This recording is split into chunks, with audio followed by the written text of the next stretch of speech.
This lecture is being brought to you in part by the generous gifts of these sponsors. Hi. Gosh, that was a bit overwhelming. Because I just spent the afternoon at this incredible facility getting a tour around. It is extraordinary, the work that is going on here. Amen, right? And I am so honored that Ken invited me to participate here. I was so excited to come. Ken didn't mention he is on the Performance Advisory Board of EXOS, the company I run, and we are so incredibly lucky to get his brilliance anywhere near what we do every day. So I just want to give a round of applause for Ken because he's amazing. And without him, we would not be here. But I will tell you, I was all excited to come for this talk, and then I go and do the afternoon tour, and I am so intimidated right now. Like, so intimidated. I am not a scientist. I just want to start there. So anyone in the room who is, please go easy on me. I'm going to do my best, okay?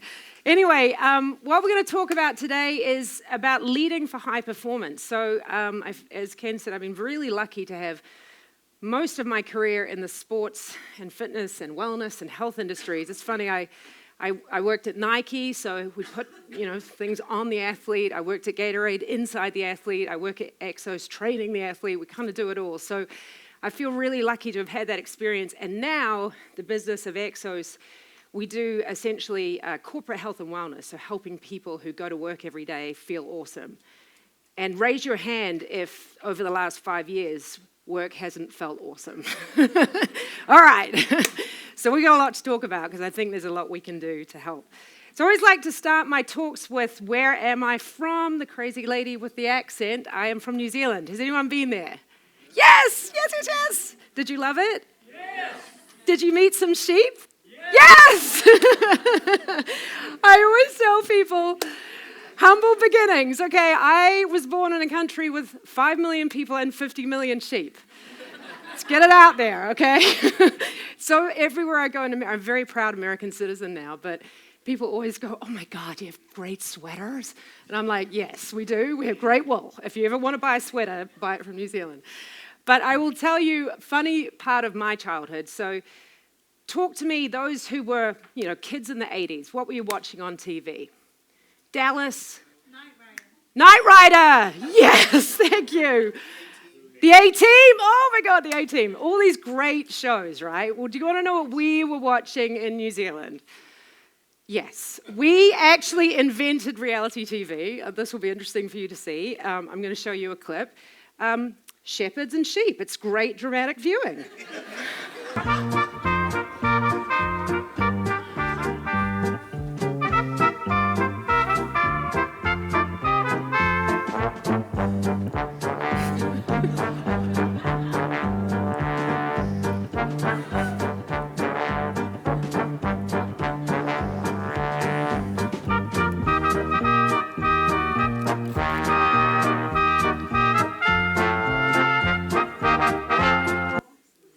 Isn't that the best? Don't we like? I also love showing that video, the scene where the sheep are going in two directions. I was like, that's my job every day, basically. So anyway, I grew up in New Zealand. This is me, a high energy start. You could tell, as you can see, I'm an introvert, not. Was always ready to go. Little did I know that in my 50s, I would be passionately studying the topic of burnout at work because I didn't realize one could run out of energy. So I'm going to take a walk down memory lane for anyone who's around my generation. So this is me as a teenager. So my dad, that's my dad there, he was a former rugby player and farmer. Yes, who said that? Where are you? Yes, he played for the New Zealand All Blacks. Heard of them? Gotta have some cred. Anyway, he went on to have an executive job exporting New Zealand beef and lamb around the world, so what we would call a desk job today. And he would basically go to work every day and come home and sort of, 8 o'clock till 6 maybe, usually be working in the evenings from his briefcase. The weekend would come, Friday afternoon, he'd come home, shut that briefcase, and what did he do over the weekend? He was gardening, maybe playing some golf, maybe doing things with his friends, all activities that we now know, thanks to science, are incredibly good for your well-being. Monday morning rolls around, back to work he goes. Now, in those days, that was considered quite a stressful job. And I remember thinking, well, this is awesome what he does. I want to grow up and be an executive. Who wouldn't want to be, right? So that was great. All good. I'm driven. I'm ready to go. Then comes the screens. I was 23 years old when I got my very first job out of college. I was working for Air New Zealand, which is the national airline of New Zealand. Why did I work there? Very simple career strategy. They would fly me out of the country. That was basically it. That's how I ended up here today.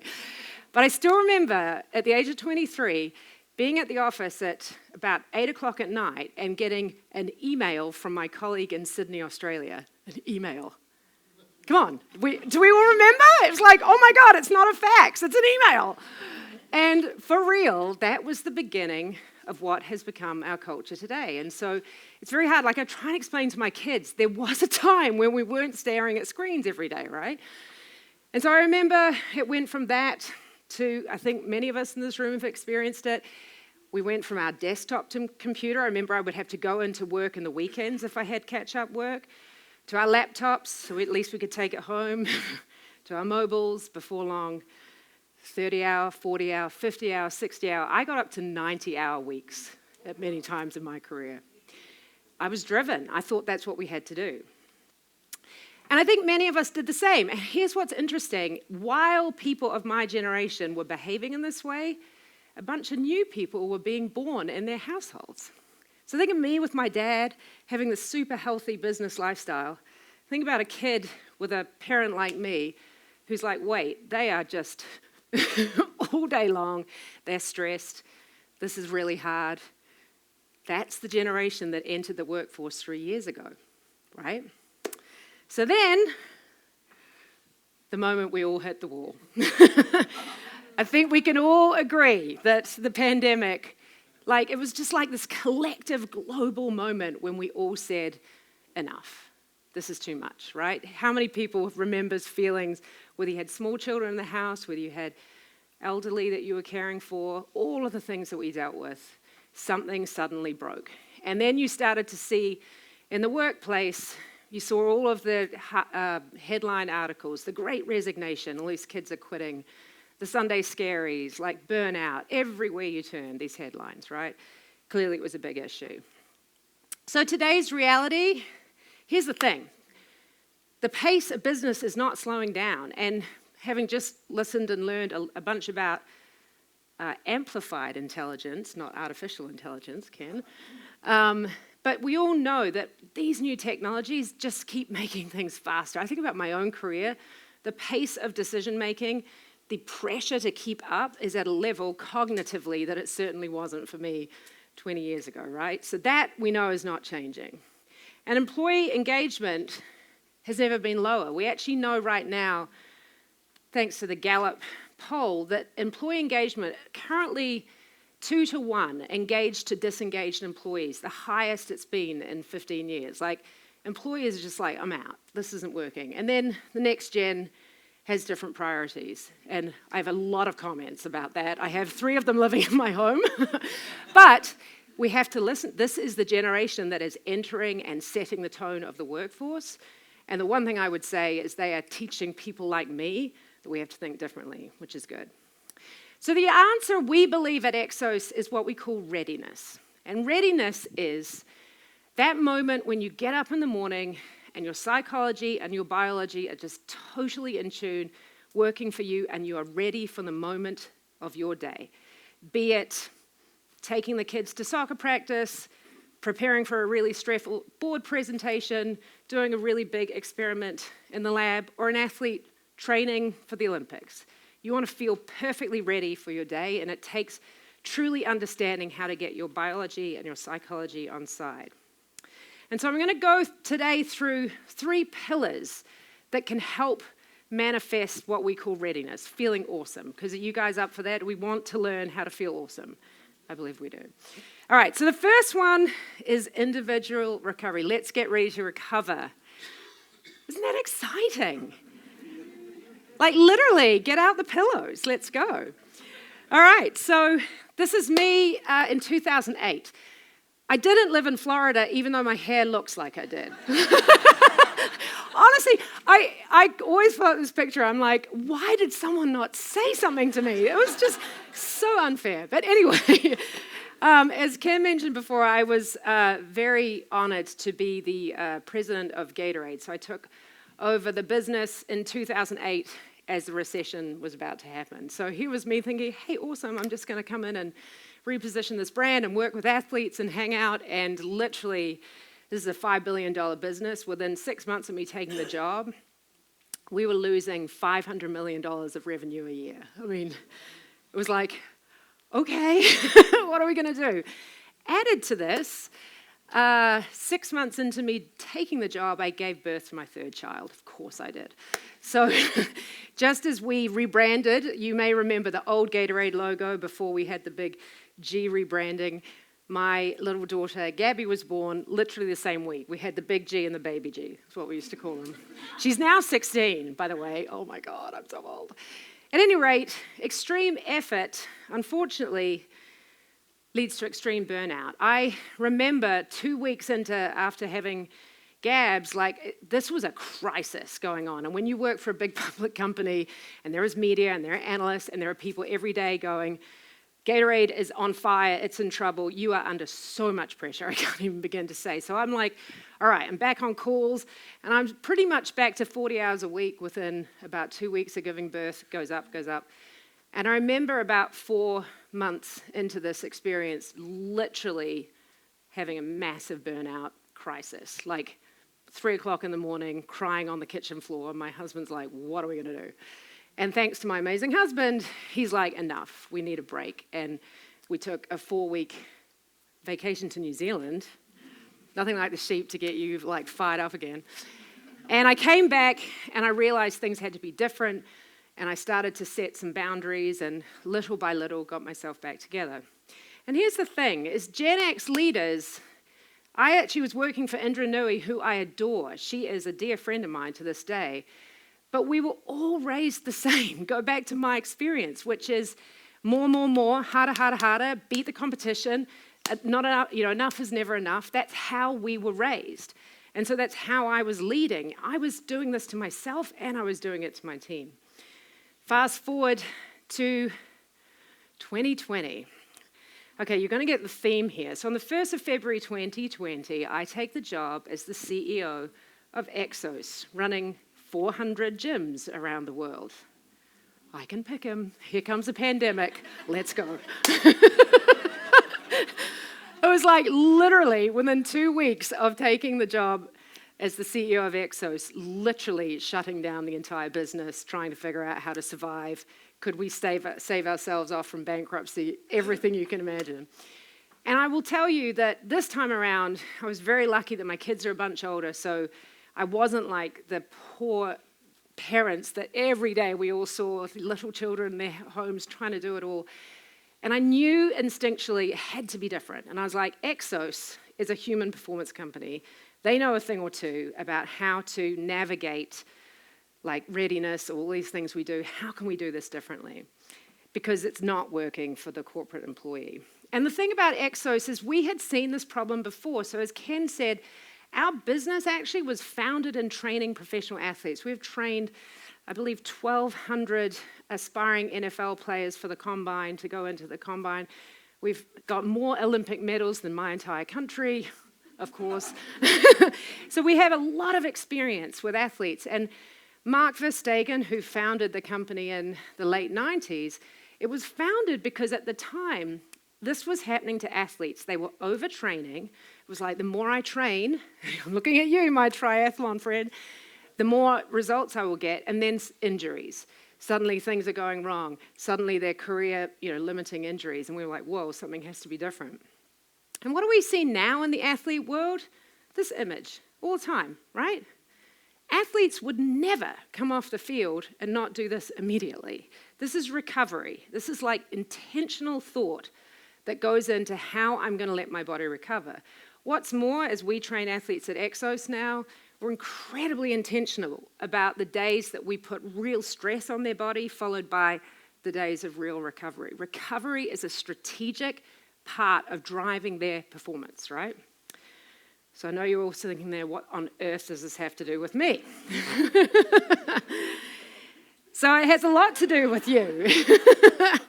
How does training athletes apply to you and me? So it's about increasing capacity to handle the load. So remember when I said a few slides back, the pace is not going to slow down. So me going to all of my clients and saying, hey, CEO, will you please slow down the pace? Probably not a winning strategy. But how can we help the human system handle the load that's coming at them in the workplace, just like we helped those athletes many years ago? So when we think about the parallels, this is Abby, we love Abby Wambach. As an athlete, she can go from overtrained to ready. In the workplace, she can go from burnout to ready. It's the same exact theory. So let's go to the workplace. This is one of our favorite slides at EXOS. This is the only time where I slightly try to get scientific, so no one judge me if I explain it wrong. This is from the Microsoft Human Factors Lab, and this is an image of your brain on meetings. So the top row of brains is basically someone who did 4 hours of back-to-back meetings with absolutely no breaks, looking at a Zoom call. And if there's any neuroscientists in the room, please raise your hand and explain this, but the red imaging is a brain in crisis. It's very unhealthy. It means it's under a lot of stress. The brains at the bottom are the same 4 hours of meetings, except 10 minutes of a break in between. 10 minutes. Getting up, walking around, going away from the screen, and look at the difference. Super healthy brain. And you can say to yourself, well, okay, I get it. But honestly, think about the long-term impact. Think about cognitive decline later in life if you are doing this day after day after day. This has to stop. Okay, so how are we going to stop it? Well, do you remember once upon a time we had a thing called smoke breaks? Are you surprised that the health and fitness lady is talking about smoking? But I'm trying to make the point that it was once a totally normal part of corporate culture to take breaks. No one questioned it. That was normal. So at EXOS, was like take the cigarette away. What about if we could do recharge breaks? This is actually a photo of some of our team doing what we call a recharge break. We now build them into our day. We actually insist you cannot do a meeting more than 50 minutes without a break. And we have actually specific tactics of how to help people take breaks in the middle of the day. So recovery drives performance for athletes, and it drives performance for executives in the workplace. So what are the simple hacks that you can write down tonight and take and use in your day-to-day? So first of all, reduce screen time and hallelujah, where was that? Everyone, all together, hallelujah. If I could get rid of the screen completely, I would. But here's what we do at EXOS as an example. Every time you have a meeting with one person, it does not have to be on Zoom. It can be on a phone. We used to use phones quite happily. It can be a walk and talk. So whenever we have one-on-one meetings, we insist it's what we call a walk and talk. Just go for a walk together. Shorter meetings and micro breaks. So as I said before, anyone who uses Google Calendar, you can adjust the settings so that any meeting you set up is 50 minutes or 25 instead of 60 and a half. It's simple, because the meeting is already set up to have a break, and you have to finish at the end and give each other time. And then one of our favorite is what we call calendar bankruptcy and protected work time. So what I've found working with these clients in the Fortune 100 is they'll just go, you don't understand, it's not possible, I have too many meetings. And we say, okay, we're going to do calendar bankruptcy. Take every meeting off everyone's calendar as if it never existed, and they have to justify why it gets put back on. And you would be surprised. You would be surprised how much wasted time is happening in meetings. And if you get super disciplined about you only need the right people in the room, and you're really disciplined about taking notes and distributing them, you can reduce meeting time. And then what we call protected work time, which is blocks in the calendar where the whole company knows these are quiet times, we don't disturb each other, we're doing thoughtful work. You can make a real difference. All right, we good? Are we going to recover? Yes? Yes, okay. Next is what we like to call team alchemy. I loved learning Ken's insights on the interdependence of technology with humans because I'm so passionate about the same topic. But team alchemy, we're reading a ton at the moment about the mental health crisis in our entire population, but particularly young people. At the same time as these young people are not wanting to go back to offices, are very isolated, and are missing a social dynamic that matters.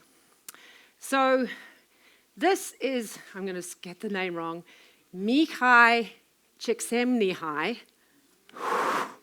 Did it. I've been practicing that all day on the plane. Who is the founder of the term flow. How many people in the room know what flow is? Good, about a third of you. So flow, as he defined it, he was a scientist in the 1970s who studied people that could get into an absolutely unconsciously awesome state by being really dedicated to their work. So he was looking at artists, athletes, musicians, like you can imagine someone who's really lost in their work. And what he thought was that taking stress out of our lives would make us feel better and sort of enjoy our lives more. In actual fact, flow is this optimal state of consciousness, a peak state where you feel and perform at your best. So you're actually cognitively putting a lot of work into what you're doing, but you have the conditions to enable you to really get lost in that work. So if you've had that feeling, we've all had it, when you might be writing an email or a letter or a presentation and you lose track of time. You ever had that where the words are just flowing and you feel great? Or athletes often experience flow state. Think snowboarders when they're coming through the air, or gymnasts where they've just, everything's hitting because the concentration is at the right time. Believe it or not, apparently the scientists have said that Taylor Swift concerts deliver flow state.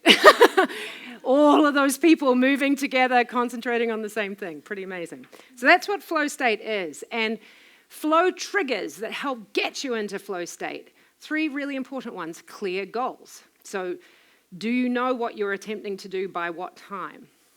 Risk and consequence. So is there a certain level of risk to what you're trying to do? i.e., it's different to just be sitting there going, I'm just replying to family emails from, I have to write the best presentation for my boss in the history of the world. Risk and consequence. And then the right challenge to skill ratio means that it's challenging you to do more than you've done before, but your skills can get there. You know, sometimes if it's too big of a challenge, if I attempted to sing like Taylor Swift, that wouldn't work. You know what I'm saying? So those are sample flow triggers. And that's, if we can get those going around us, we can have a better chance of getting into flow state. So think about clear goals. It's funny, I remember when my team at work said, well, we need to really be strict about goals in meetings. I was like, what are you talking about? Everyone goes to a meeting with a goal. You would be surprised. So now we're like, you are not allowed to call a meeting at EXOS unless you have a very stated goal of what the outcome will be by the end of the meeting, because we want to help the team get into flow state. So epic goals, epic teammates. One of the things I love about EXOS that I learned early on is how we train athletes is we train them in groups. So instead of individual football players being off on their own because they don't want anyone to see what their secret efforts are, we put them in groups. And when you're in a group, that lifts your game, right? Because you're up against other people. I bet you that happens with your triathlon mentees. Think about when you play tennis against someone. If they're better than you, it lifts your game, right? So there's something to be said for the social dynamic of being with teams, being with people around you to help you get better. And I think in today's workplace, going back to young people who are like, I don't want to put the work in, I want to work from home, I don't want to make the effort. There's a lot of reasons why they feel that way. However, socially getting involved in a really strong team is incredible for your mental health and the likelihood that you can get into flow state. So the ROI of flow at work is if you can get into a workplace where your teams are able, your employees are able to have those moments of like, I just wrote a kick-ass presentation today, I just delivered an amazing speech today, whatever it may be. There's amazing benefits. Increased productivity, so they're getting more done quickly. Increased creativity, increased engagement. They feel so much more connected to their work. and increase well-being, which is critical in all of this. All right, so we've done recovery, we've done flow. Are we good? We're gonna do this? It's gonna happen? All right. Which then brings us to how do we bring this to life in an organizational structure? Because I've given you a couple of hacks for yourself, but the one thing I hear from a lot of audiences is, but my workplace doesn't work like that, so how am I gonna do this, right? So at EXOS, we were like, all right, we have to tackle that challenge. And what we learned is that organizational readiness starts at the top. So go back to those Gen X leaders that I talked about before.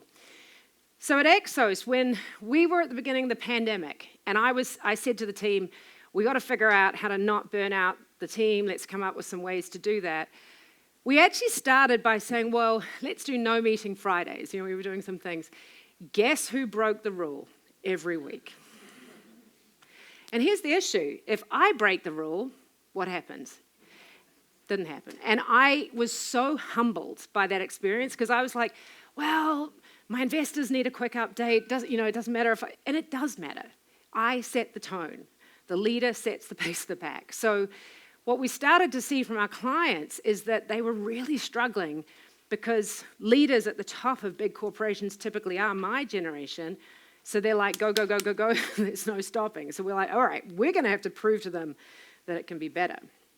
So at EXOS, we embarked upon a massive experiment in 2023, where we said, we are going to, and our company, by the way, of 3,000 people, so it's a decent-sized company. We're going to run the company completely different for 6 months, and we are going to measure employee well-being, productivity, everything before, during, and after. And we partnered with Adam Grant, who you may have heard of, the psychologist from the Wharton School, and we said, and his team, and we said, can you be the research partner on this? Yes. So here's the thing. We didn't tell the company we were about to do this. We did the first benchmark study. How are you feeling right now? So this was, again, early 2022. I'm getting my years mixed up. So think about, in your own mind, where we were in the pandemic. Most people were pretty exhausted around about then. So we take scores and we learn that 75% of our employees were burned out.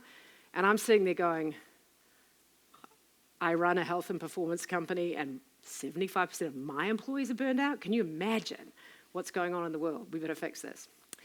So what we created was what we call the Readiness Culture Code. Number one, we prioritize individual recovery. So as I said before, we built in micro breaks during the day. We're lucky that we have amazing coaches at EXOS, so we had you could hop on a call and do a breathwork session to help yourself either upregulate or relax a little, stretch breaks, etc. Shorter meetings, as I said, you do you Fridays. I am now the queen of the 4-day work week. Who wants to come work with me? So we said, yeah, Rachel, we actually said, we're going to go in and do this. We are going to have Fridays completely off. And we called it You Do You Fridays for a reason. And it was a research study. So we said, you can do whatever you want. If you want to go hike, if you want to hang out with your kids, do that. If you want to work, you can work. But that meant we had to completely restructure the other 4 days of the week so that we could get a lot into those 4 days. So we said to the team, this means you are going to have intense meeting days the other 4 days of the week, but Friday is yours. And then we did support teams with flow triggers. As I mentioned, we embedded those into how we structured calendars and meetings. And then building community and support, going back to the team theory that I said before. So we had a lot put into how we created like fun team challenges around fitness and wellness just to keep people engaged with each other. So we were like, if we could put this culture code together and study it, what would happen? So, as I said, we partnered with the Wharton team, and we studied through the lens of performance appraisals, so managers rating their employees. And this is interesting because many of the 4-day work week studies have actually only been about the employee. Not surprisingly, everyone's like, I love this. But you got to ask the manager, how did they perform? How was their performance? Manager-employee pulse surveys, so at the before and the midpoint, at the end, we were constantly checking in with employees on effectively their well-being and how they rated their own performance.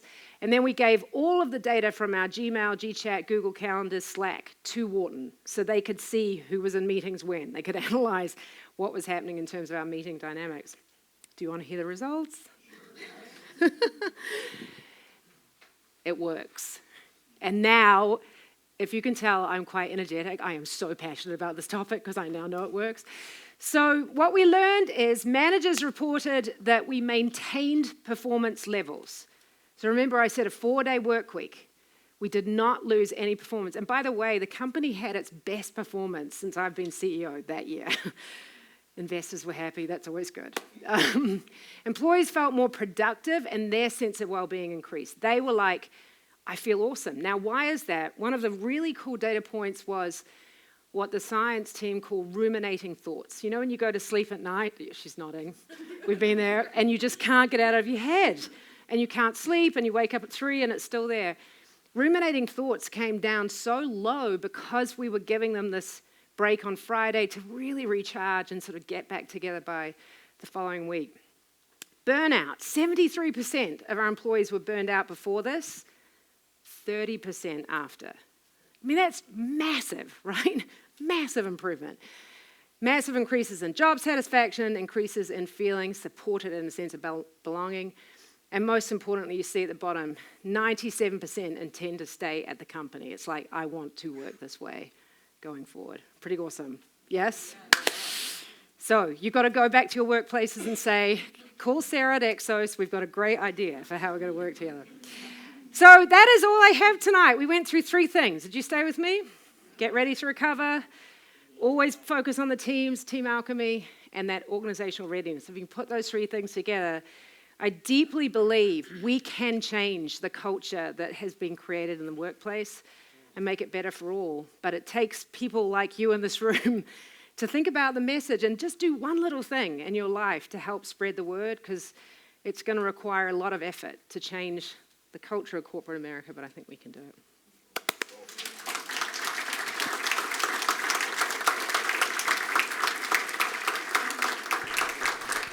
So I think we're going to do questions, and there's the mic there, so I guess raise your hand here, right up front.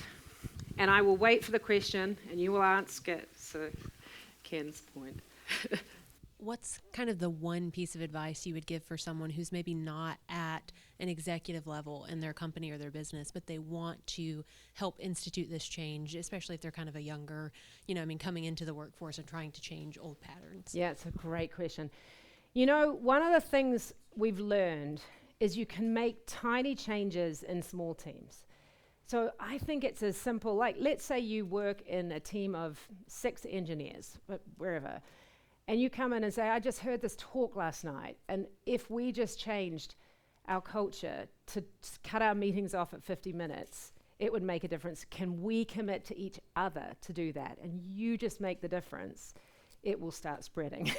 And we've really learned that it's almost like if you try and convince up here, they're like, if you just start doing little things, and it becomes a spreadable, like, oh, wow, it's cool what they're doing over there. It can really make a difference.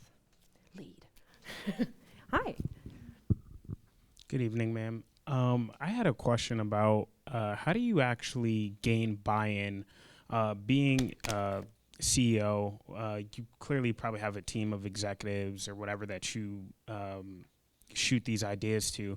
Given the fact that a lot of them have been done before, how do you actually gain that buy-in, taking such a risk from like a financial perspective and stuff of trying these new things to get people kind of on board with what your ideas are? What do you do? It's a brilliant question. I'm so curious. Do you need to get buy-in? And right now I am first lieutenant in the Marine Corps, and I just Brilliant. wondered. Thank you for your service. Yes, ma'am. That's awesome.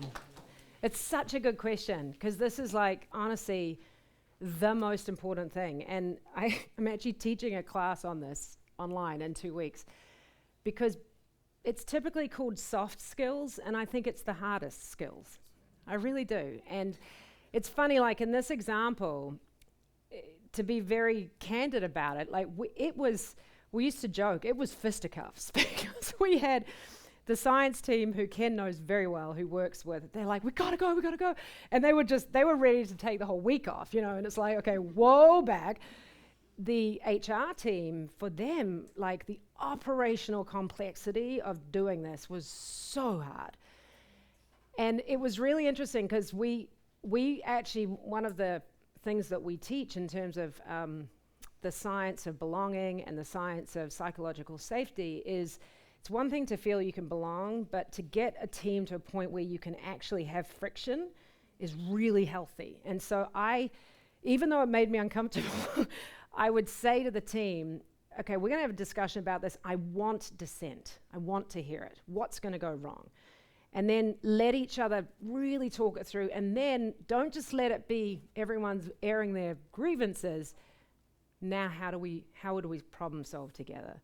And listen, we didn't get everything right. Trust me, there were like one of the funny insights of our You Do You Fridays was after we finished the pilot, not surprisingly, the highest performers in our company crushed it. Like they were working so efficiently. They were like, I'm all in.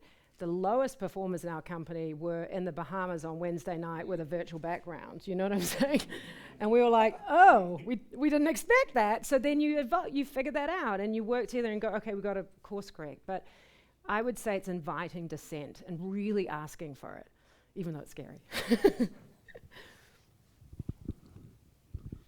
How do you get around like the do-it-yourself Friday guilt shaming? Say more. What do you mean by that? Like if somebody wants to go hiking, yeah. but yet somebody's in there working, and then that one person who's working, or the team that feels like they have to work, or like, where the heck were you? Yeah. So there's that guilt shaming happens in the culture environment. Absolutely. No, this is an interesting one because, first of all, I would say I worked most Fridays because I wanted to work, and frankly, it was wonderful work. I enjoyed it. It wasn't like I was feeling I was robbed of my Friday. But we were so strict, me and my leadership team, that we would not text, email, anything that would indicate we were working.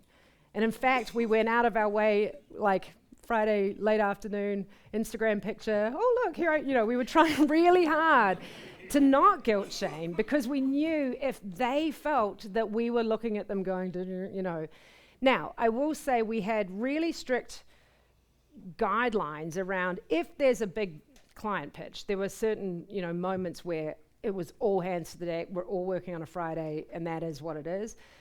But we really asked the team to be accountable to each other. If you got your job done for your teammate, that's what matters. You do what you want to do on Friday. And I think, knock on wood, it really did work. Like, I don't think anyone felt that they couldn't go hiking on a Friday. And they would, by the end, people were publicly on Monday morning, I had a great time on Friday. I went, and it's like, good, that's what you should start your Monday morning off talking about. Yeah, it's a great question though, because it's a tough one. Hello. Did you explore any other days of the week off in your pilot studies? Great question. So, the science team wanted it to be Wednesday. Why is that? Because the way we train athletes actually is Wednesday is rest day, because they like to do, everyone's nodding, who knows about athletes, heavy load, rest, and then more load. And that was fisticuffs, oh my God. But we just, in the end, because we work with so many corporate clients, we had to fit within something manageable within corporate America. And if you think about corporate America, quite a few companies do sort of stay-at-home Fridays or summer Fridays. So we were like, that's the easiest day that we're likely to put off. So in the end, the business need trumped the science purity, but we felt we're still going to get an outcome and we're still going to learn from it. So we got there. Oh. I did a hack when I first started my medical practice, which I kind of fell into. My father, when I was growing up, he was a physician, and he took Wednesday afternoons off, but that's not what I did. It was kind of thrown upon me that it worked out. It was Friday afternoons and Monday mornings. So it winds up working out about that. So if you work Friday mornings, Then you have your Friday afternoon, you're kind of looking forward to it, and you have the Yep. weekend. Yep. But then you don't have that Sunday Scaries. evening Yeah. kind of, oh my gosh, I'm going to work. Yeah. So, Brilliant. and medical practices almost always need somebody in the office. Yep. So it covers the practice as well. Yep. So if you have to have somebody there, Yes. it's kind of a hack. So it's kind of a Brilliant. good thing to do. And I think I'm glad you brought up medical practices. I've consulted with like TV networks. It's like just because we have the same anchors on TV every day, we don't have to. You can stagger your schedules. Like you have to get creative in your work environment to make it work. It's not easy, but it can be done. Over here. Oh, over here. Don't take this the wrong way. No. In your presentation, did you come up with these ideas out of whole cloth, or did you look around at other maybe industries, other cultures, and I'm thinking of the Japanese in terms of how you got this to work? That's a really great question. No, I mean, I think we were very guided by, we're very lucky to have a science team. So we have neuroscientists, so we knew the science of flow. We had obviously a ton around physiology. And so we were really guided by that. Now, culturally, I guess the only thing I'd say we did know was that the 4-day work week was starting to be studied in UK and places, and Friday was the day off. That was about all we knew. But no, I'd say it was really guided by, if the science says this should make you feel better, that's what we should try and test. Yeah. Thank you. Welcome to Pensacola. Thank you. I see a tremendous similarity between the EXOS philosophy and ethical leadership. Yes. 4 months ago, NASDAQ hired a Harvard professor to do a podcast featuring ethical leadership, and he had the ex-female Indian president of PepsiCo. Oh, yes. And he had Everett Spain, the leader of the colonel in charge of leadership and management at West Point, on the podcast. Brilliant. And he said, Colonel Spain, what is your philosophy for optimum ethical leadership or optimum performance? He says, it's real simple. You simply love your people. You want what's best for your people. That's you get right. up in the morning, you say, thank you, God, for the day, and how can I advance my neighbor's position? Yeah, that's brilliant. That's so beautifully said. So beautifully said. It's as simple as that. Oh, right behind there, I think. Hi, I was wondering, when you mentioned previously different generations and the work ethic and their priorities, and in general, most of the people in this room grew up like you did, work hard and old school values.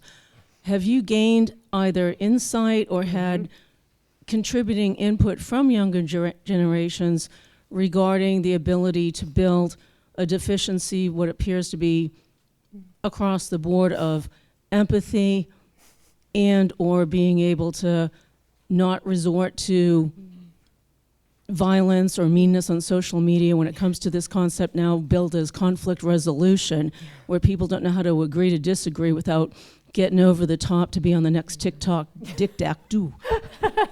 What'd you say? TikTok dick-dac.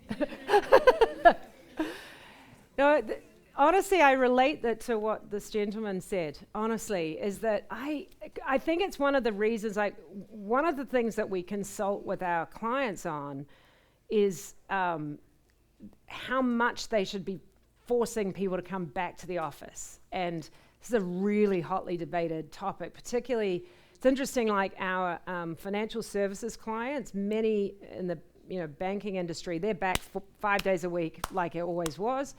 Silicon Valley, however, Google's actually our biggest client. They have the most beautiful offices in the world with foosball tables and everything you can imagine, and struggling to get their employees back.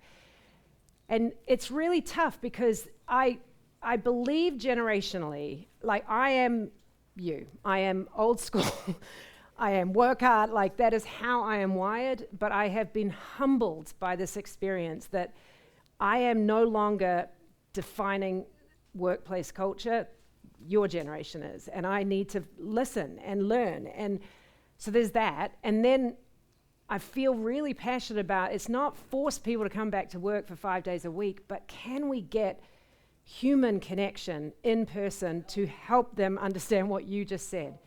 Yeah, alchemy. To like, because I think to your question about the TikToking, it's like when you put people in a room together, they don't say the same things that they would, in a nasty TikTok video. So that, I think, honestly, is my personal greatest passion for the rest of my life, is how we help the younger generation acknowledge the importance of being together as humans in real life without a screen, sometimes.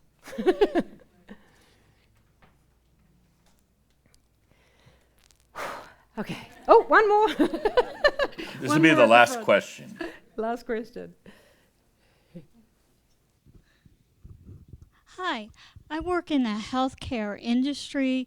Have you studied companies that outsource some of their resources and what the struggles are for the people in-house that work for the companies?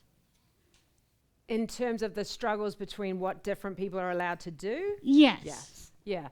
I wouldn't say we've studied it, but interestingly enough, my company is that within cultures. So, for example, at Google, our employees work within the Google culture, but we're actually a vendor. Do you know what I mean? So and it is interesting, the dynamic, because they're constantly they're doing a great job when they are embedded in the culture, but they don't quite get the same benefits as the employee. But I think we haven't studied it, I would say, but my experience would be always trying to focus them on what they do get, right? So you work for EXOS, which means we've figured out how to give you staggered schedules and a 4-day work week in a Google environment. Yeah. Let's thank our speaker. Thank you.